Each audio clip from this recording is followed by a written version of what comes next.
Hello to all my story lovers. Welcome back in Storytime channel. I'm Pallavi reading interesting stories for you.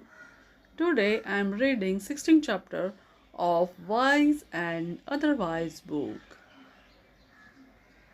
Idealist at 20 and realist at 40. Recently, we had a get together of old friends. We are a group of women who have known each other since the time we were little girls. We began meeting before we were married.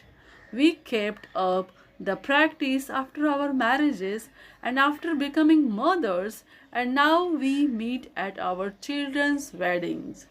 Age, of course, shows its marks on us, but we go on meeting once in a while to exchange notes. Sometimes one of us joins the get together after a gap of several years. But we quickly take up the thread and connect. So much has changed in the last 25 years. Many of these changes would have been very difficult to imagine before they happen. We had many dreams, and very few of them have been realized. My friend Vimla, for example, was a very beautiful girl when we were in college. Everyone used to mistake her for a film star. She was aware of her beauty and quite vain. When we met after 25 years, I could not believe that the woman in front of me was Vimla. Where had her long jet black hair gone? Where was that perfect complexion? She looked like a barrel with wrinkles all over. Her hair was grey, thin and cut short. She talked philosophically. Beauty is impermanent. When you are young, you think your beauty will last forever. But beauty is not like intelligence, she said. Intelligent people remain intelligent forever. My friend Vinutha proved this theory of Vimla's wrong. Vinutha was a very bright girl in our college. She was easily one of the best students. She used to call a mini computer. She was gifted in every aspect. She was good looking, talented, and more importantly, very simple. There were no airs about her. We all used to wonder whom Vinutha would marry. She was so good that it would be difficult to find an equally good match. Vinutha did find a good boy while she was in college. He was very bright. We all felt that Vinutha and Partha would always remain happy and proud of each other's intelligence. How wrong we were. When I met Vinutha after many years, she looked dull. She had lost her zest for life. When she was in college, she was so full of energy. Be it a college day or cooking competition or math quiz, she would be more involved than anyone else. But now her spirit was dampened by her ever taunting husband. Did you get a rank? He would needle her. Often he would ask, can you not understand such a simple thing? Or he would challenge, let us see how much time you take to solve this problem and how much time I take. Vinutha began to feel that it was a curse to be so bright. Our society is strange. The woman always enjoys her husband's glory and fame. But the reverse is seldom true. Rarely do men appreciate their wives' talents.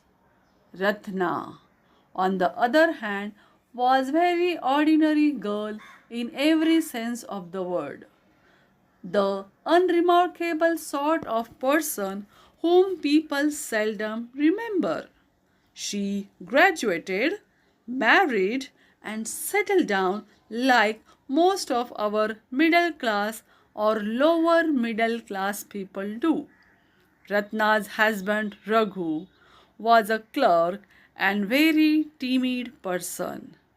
One year, when Ratna came for our get together, we were all astounded.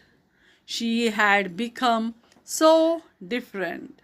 She was leading businesswoman now and had received many awards. She was very fashionable too. So remarkable was the transformation that we just stared at her for a while. Vimla asked Ratna to tell us her story. It's the typical rages to riches story, all right, said Ratna. After marriage, I realized that my husband was an excellent assistant rather than a leader. He always listened to somebody. In the family, my mother in law was the boss. Physicists say that if parents were very domineering, then the child will either become very rebellious and difficult to control or else become timid or docile. Maybe Ratna's Raghu belonged to the latter category. Ratna continued, I realized that I had to make my own decisions. Otherwise, I would remain forever a slave to my mother in law. I decided that I must become economically independent. I was not very talented or skilled, as you know. My academic record was average. With this background, it was difficult to get a job. The one thing I knew was stitching garments, so I started stitching at home.